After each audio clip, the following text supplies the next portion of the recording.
Assalamualaikum warahmatullahi wabarakatuh. Ketemu di channel Pak Darto. Pada video kali ini Bapak akan membahas soal prediksi PAS untuk kelas 8 ya IPA. Oke, kita mulai saja. Soal yang pertama, perhatikan nama-nama tulang berikut ini. 1. Tulang betis, 2. Tulang tengkorak, 3. Tulang rusuk, 4. Tulang pergelangan tangan, 5. Ruas tulang punggung. Dari data tersebut yang termasuk tulang pipe adalah, jadi tulang kita bedakan menjadi 4 yang ada di buku paket. Ya, ini ada 4, saya bedakan 4. Yang pertama adalah tulang panjang, contohnya adalah tulang lengan, tulang paha. 2. Tulang pipe, contohnya tulang dada, tulang rusuk, tulang belikat, tulang tengkorak. Yang ketiga tulang pendek, contohnya adalah tulang ruas jari. Yang keempat tulang tidak beraturan, contohnya adalah tulang punggung, tulang vertebrata. Nah, kembali ke soal, karena ini yang ditanyakan tulang pipe, maka kita jawab nomor 1 tulang betis itu bukan. Kemudian tulang tengkorak,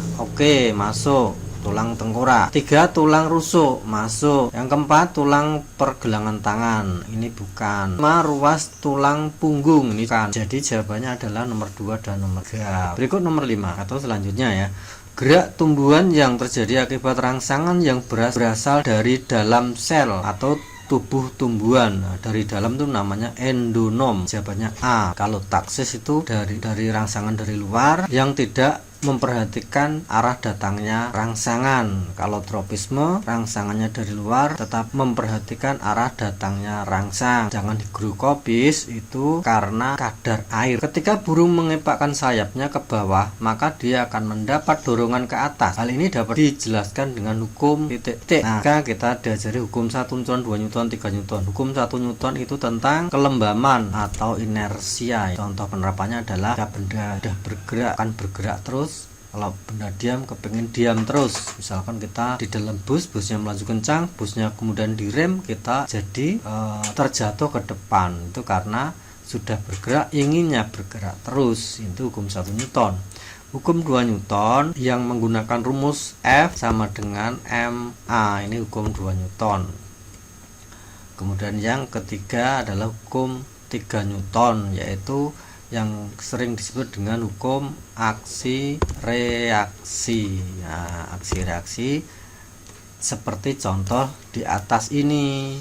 Ketika sayap digerakkan ke bawah, maka dia terdorong ke atas. Aksi reaksi. Jadi jawabannya adalah C. Berikut gambar 3 tetesan oli mobil yang melaju di jalan raya. Pola yang tergolong gerak diperlambat dan gerak lurus beraturan atau GLB adalah titik-titik. Nah, kita lihat ini ada mobil misalkan melaju di jalan raya, kemudian meneteskan olinya netes ini ya. Nah, untuk gambar yang pertama ini jarak antar tetesan tuh sama, maka ini adalah merupakan gerak lurus beraturan atau GLB nih, GLB. Jadi jaraknya tetap setiap waktunya. Jadi GLB. Yang kedua, ini tetesannya jarang kemudian makin rapat. Ini artinya, nah ini panah ini artinya gerakan mobilnya ya, gerakannya ya. Nah, ini artinya gerakannya makin lambat ya, makin lambat. Jadi ini gerak diperlambat. Otomatis yang C ini, yang nomor 3 ini gerak dari sini ke sana ke tengah itu dipercepat kemudian diperlambat lagi. Jadi tidak jelas nih ya. Sehingga kita pilih jawabannya gerak diperlambat itu yang nomor 2, kemudian GLB nya nomor 1, berarti 2 dan 1 pilih jawabannya B. Perhatikan gambar berikut. Resultan gaya pada gambar di bawah adalah, jadi kita tanyakan resultan gaya. Resultan gaya itu jumlahnya gaya-gaya ini. Jika arahnya sama dijumlahkan, kalau arahnya berbeda dicari selisihnya. Untuk mengerjakan ini berarti kita menggunakan kita anggap yang ke kanan kita beri tanda positif, yang ke kiri negatif. Nah, sehingga bisa kita tuliskan yang ke kanan itu 45 Newton, yang ke kiri min ya, ke kiri itu min ya, min 15 Newton. Ini ke kiri lagi min 35 Newton, sehingga hasilnya adalah 45 min 15 min 35, berarti min berapa ini 40 sama 50 ya, min 50, sehingga hasilnya adalah min 5 ya, min 5 Newton, atau dengan kata lain 5 Newton ke kiri. Nah, jadi min itu artinya arahnya ke kiri. Tadi kan kita sepakat kalau ke kiri tandanya negatif, berarti ini min 5 artinya 5 Newton ke kiri. Jawabannya adalah A. Nah, ini ada gambar yang menggunakan prinsip bidang miring. Dari gambar-gambar ini kita lihat. Nah, ini yang pertama tuh kapak ya, gambar kapak ini tajam, tentunya tajam tuh bentuknya miring, jadi ini ya jawabannya. Yang ini kan pengungkit, ini juga pengungkit, ini juga pengungkit atau tuas ya, jadi jawabannya adalah A. Berikutnya, Budi mendorong meja dengan gaya 100 Newton. Di Budi mendorong meja, ini misalkan meja Budi mendorong, nah mendorong ya Budi dengan gaya ke sana, F itu 100 Newton. Nah, sehingga meja berpindah ya, meja berpindah ke sini. Nah, sejauh 2,4 sini sampai sini 2,4 meter. Ini jaraknya itu S ya, biasanya lembangnya jarak itu S.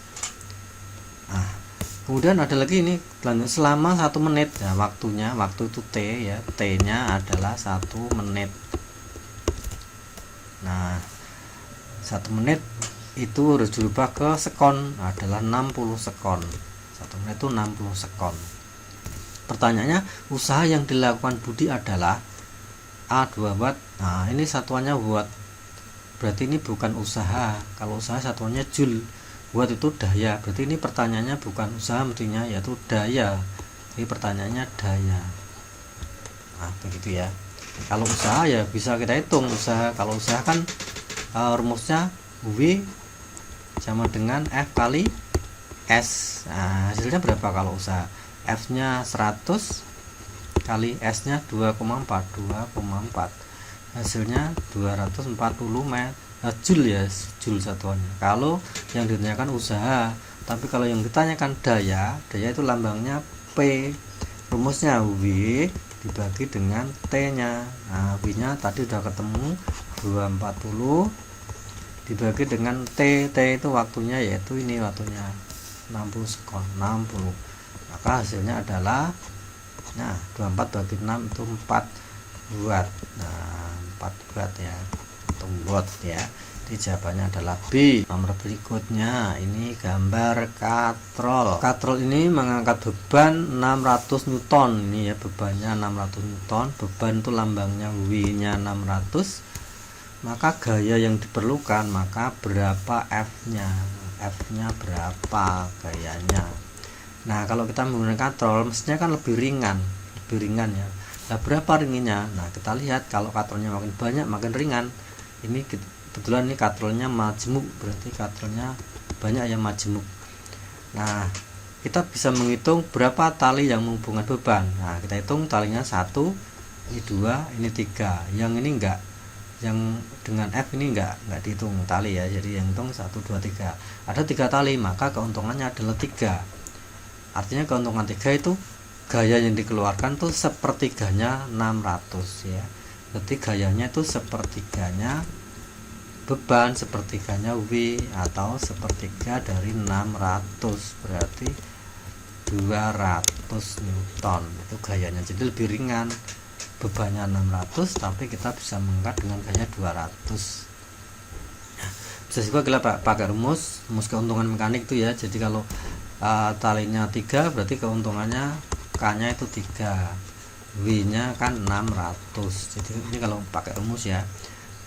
Pertanyaannya F nya berapa, kan begitu. Maka kita pakai rumus K itu adalah W dibagi dengan F ya. K nya kita masukkan 3 sama dengan W nya 600 dibagi F. Nah, kalikan silang, ini anggap per 1, F kali 3 itu 3F sama dengan 600.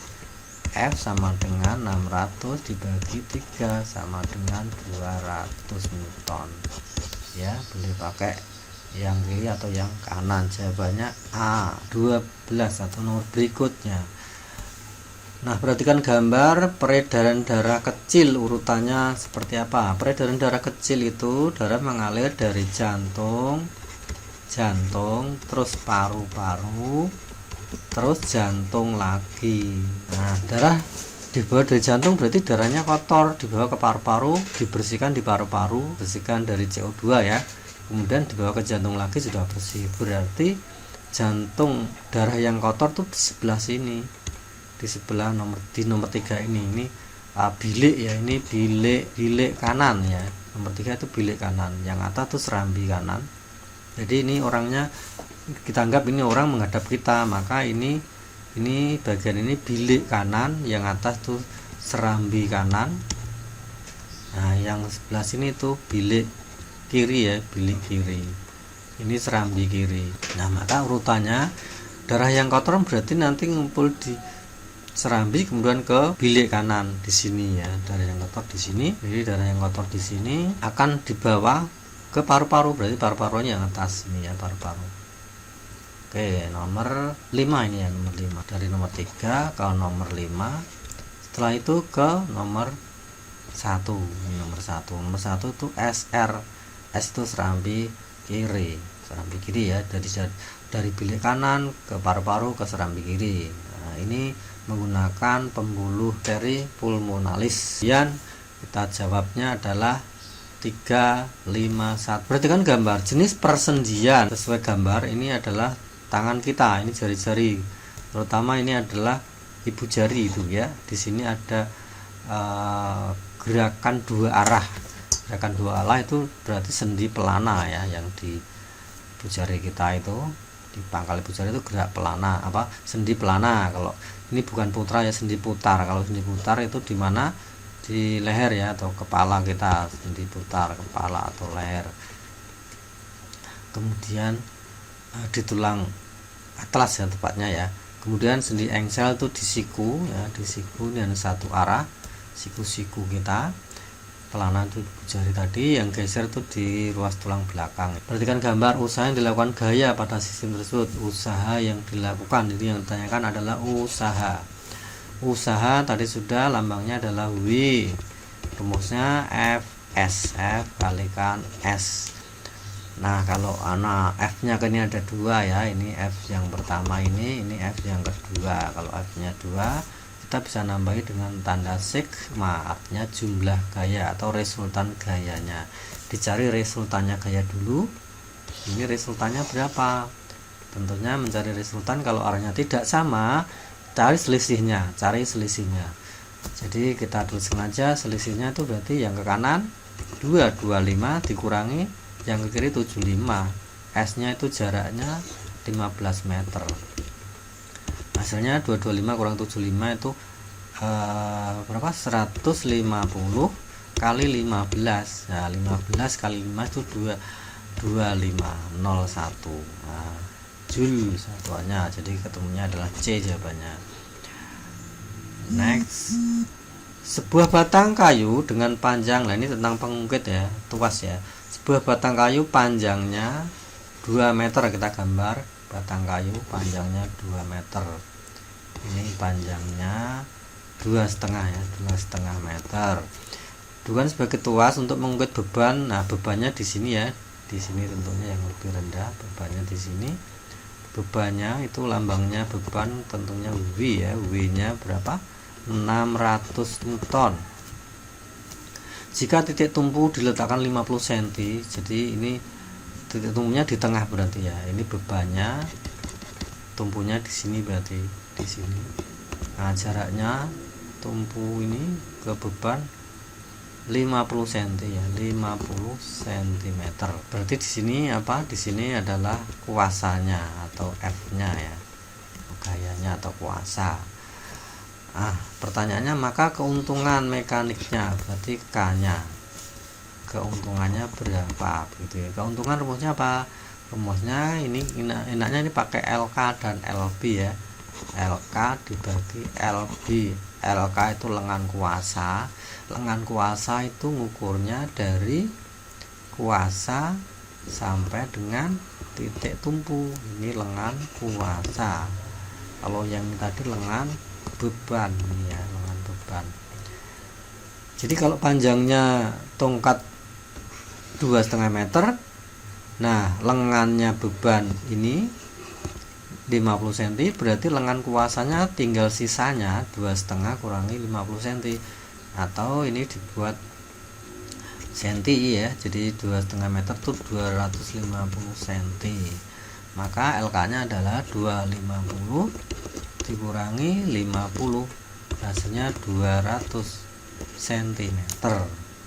Maka kita bisa masukkan ke rumus ini, keuntungannya LK nya 200 dibagi dengan LB nya 50, sehingga hasilnya adalah coret 20 bagi 5 4.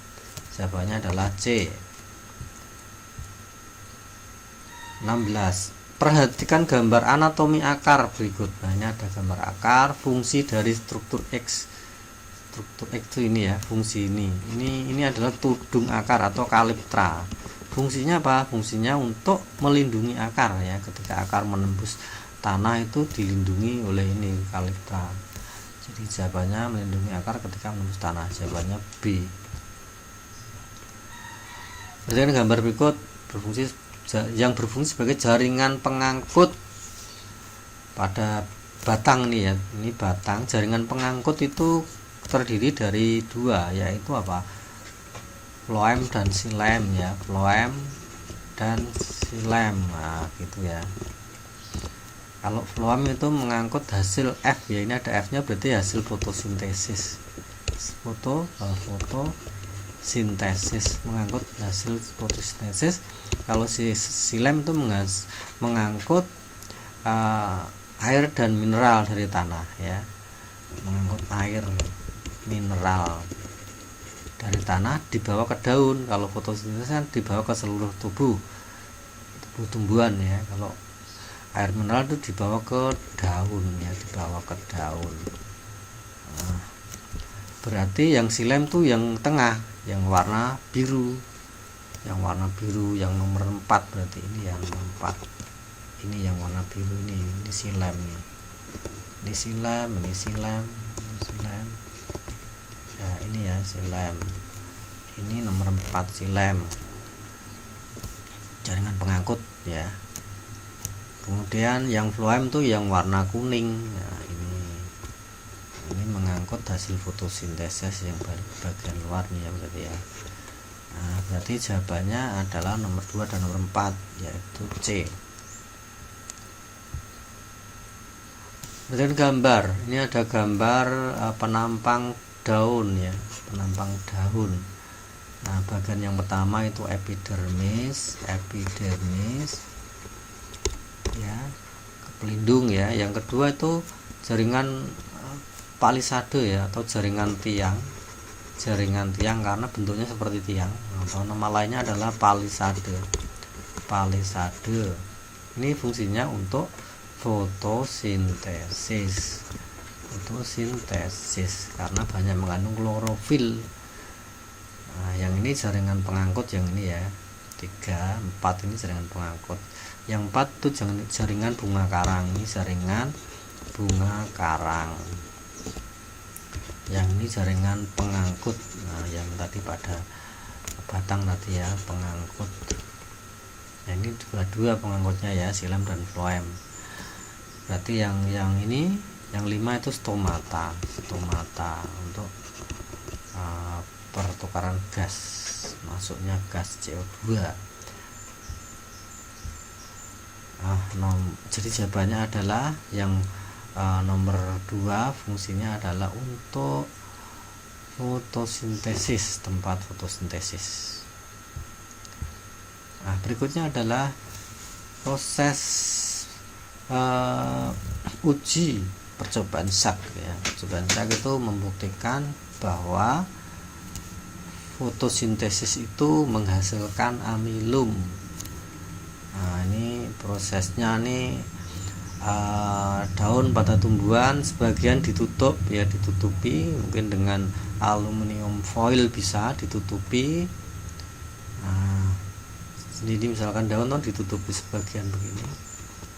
Nah, kemudian ini setelah itu ini setelah sehari kena sinar matahari, tentunya yang ada tutupnya nanti kan tidak kena sinar matahari ya. Nanti ini dicelupkan ke sini, ke air mendidih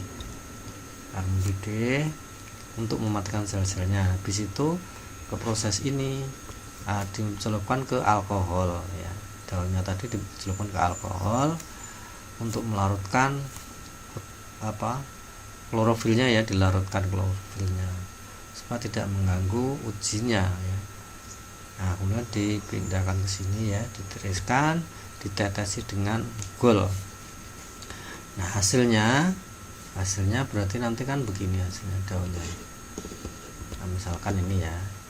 Nah, kalau ini ditetesi dengan gol, nah nanti yang ini kan ketutupan, berarti nggak kena sinar matahari, berarti tidak terjadi fotosintesis. Yang ini ketutup sinar mataharinya, berarti ini nanti tidak menghasilkan amilum. Yang tidak ditutup ini berarti ada amilumnya, buktinya apa? Buktinya nanti ini warnanya biru kehitam-hitaman ya ini ya. Nah, ini membuktikan yang tidak ditutup itu bisa terjadi fotosintesis, di mana fotosintesis nanti akan menghasilkan amilum. Maka jawabannya adalah daun yang tidak ditutup berfotosintesis. Ini ya, B ya. Bagian daun yang ditutup tidak fotosintesis, yang tidak ditutup fotosintesis. Oke, nomor berikutnya. Berikut ada tabel, yaitu tabel gaya itu F ya lambangnya, massa itu M, percepatan itu A. Maka ini jelas adalah hukum Newton 2 yang rumusnya F itu sama dengan M kali A. Nah, kita tinggal menghitung satu-satu yang cocok, yang mana, yang pas hitungannya. Misalkan ini F nya kan 10, kita masukkan 10 sama dengan M nya kan 2, A nya 12. Apakah benar ini? Apakah ini 10 itu 2 kali 12? 2 kali 12 kan 24, berarti kan salah. Berarti yang A salah. Yang ini apakah 20 itu 50 kali 2,5? Salah. 30 itu apakah 10 kali 40? Salah. 40 itu 5 kali 8? Betul. Jawabannya adalah D. Proses pencernaan di bawah ini. Nah, proses pencernaan yang berlangsung di usus halus itu terjadi proses apa?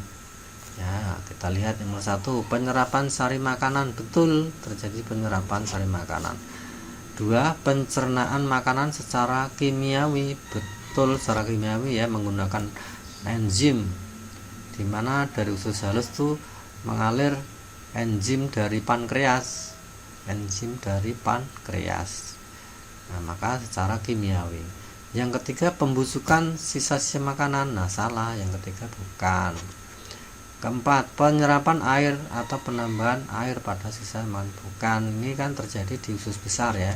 Di pembusukan dan penyerapan air terjadi di usus besar, bukan di usus halus. Jadi yang di usus halus itu hanya nomor 1 dan nomor 2.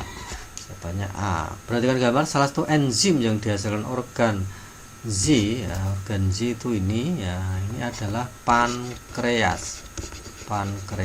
Kalau yang ini adalah hati. Pankreas itu menghasilkan apa saja toh? Nah, kita ingat singkatan plat. Nah, plat ya. P-nya itu maksudnya pankreas. Pankreas itu menghasilkan enzim. L itu lipase. A itu amilase.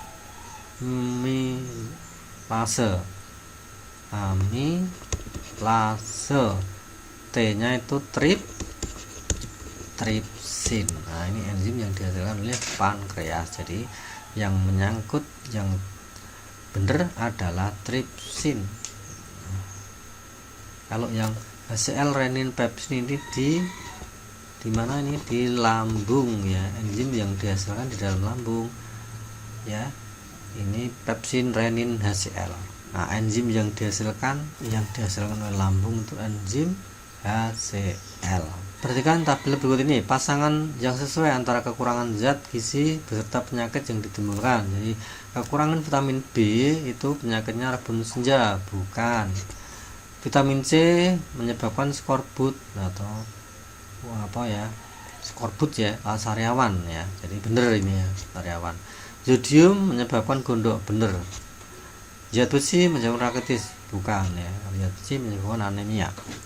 Jadi jawabannya adalah 2 dan 3. Berikut ini yang merupakan zat aditif pemanis. Nah, pemanis itu kita ingat sorbitol, sakarin ya. Saya ingatnya sakarin 4S ya, sakarin, sorbitol, siklamat, dan aspartam. Ini bukan S tapi aspartam. Saya pakai buat S, saya plesetkan sapartam gitu ya, jadi 4S tapi yang aspartam. Jadi yang mengandung zat pemanis adalah sorbitol. B ya, kurkumin itu pewarna kuning. Dari apa itu? Kunyit. Kemudian MSG itu penyedap. Asam benzoat itu pengawet. Berikut pernyataan berikut, kurang bertanggung jawab. Nah, kita lihat langsung pertanyaannya apa. Ciri-ciri fisik. Kamu harus hati-hati ya, ini yang ditanyakan adalah ciri fisik. Nah, fisiknya. Jadi pengguna zat aditif atau psikotropika. Jadi cirinya fisik apa? Nah, yang fisik yang kita lihat. Kurang bertanggung jawab ini bukan fisik ya, berarti bukan. 2. Berat badan menurun. Ini bisa fisik ya, bisa fisik. Pencuriga dan tertutup. Nah, ini bukan fisik. Nah, maka yang fisik ini lagi. Suka berbohong, ini juga bukan fisik. Mata terlihat cekung, ini fisik. Jadi ini juga bisa dikatakan fisik. Ini nomor 2 tadi juga dikatakan fisik. Muka pucat ini juga dikatakan fisik. Nah, jadi 256 C. Ini memang cepat-cepatan ya, biar lancar. Nanti kalau kurang puas diulang-ulang saja. Di antara pembuluh berikut yang membawa darah menuju ke paru-paru. Nah, tadi sudah ya, membawa darah ke paru-paru. Tadi ya, arteri pulmonalis tadi itu sudah. Dari paru-paru dari jantung ya, tepatnya dari bilik kanan ke paru-paru ya, membawa darah kotor, namanya arteri pulmonalis. Jadi dari mana ini? Dari jantung ke paru-paru, tadi ke jantung lagi. Kalau yang ini ke sini itu namanya arteri pulmonalis ini, tapi yang ini itu vena ya, yang ini di sini ya. Yang ini di sini arteri pulmonalis dan vena pulmonalis. Jadi di sini darahnya sudah bersih, banyak mengandung O2. Kalau yang sini banyak mengandung CO2. Ini fisika. Perhatikan gambar di bawah ini. Sebuah mobil bergerak dengan kecepatan dan waktu seperti grafik. Nah, ini grafiknya ke kanan itu grafik waktunya, ke atas itu kecepatannya. Kita lihat. Pertanyaannya, percepatan mobil untuk gerak A hingga B adalah, yang ditanyakan adalah percepatan A ya, A. Kita ingat rumusnya A itu adalah perubahan kecepatan setiap waktu. Jadi percepatan itu perubahan kecepatan setiap waktu. Perubahan itu delta ya, perubahan kecepatan tiap waktu itu berarti tiap itu per ya, per waktu, per T ya, waktu kan T. Jadi rumusnya kan begini.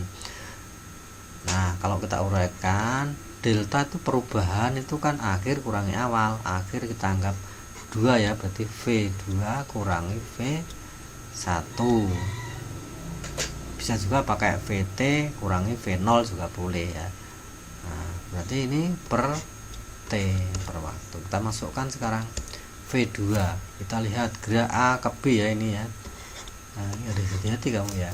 A ke B itu dari ini, A ini, A ini, B ini. Nah, gerakan ini.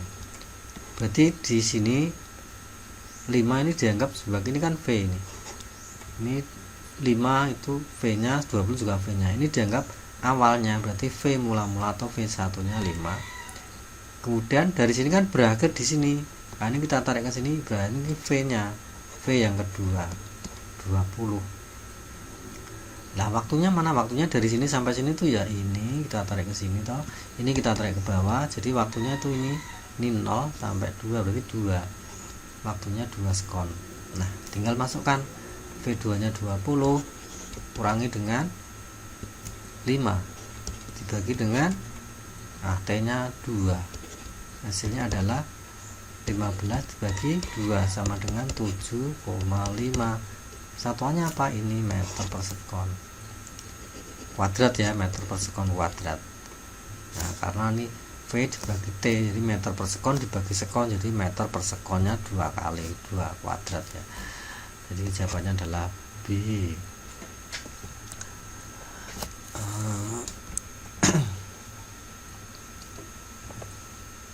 Kita cukupkan dulu untuk bagian yang pertama.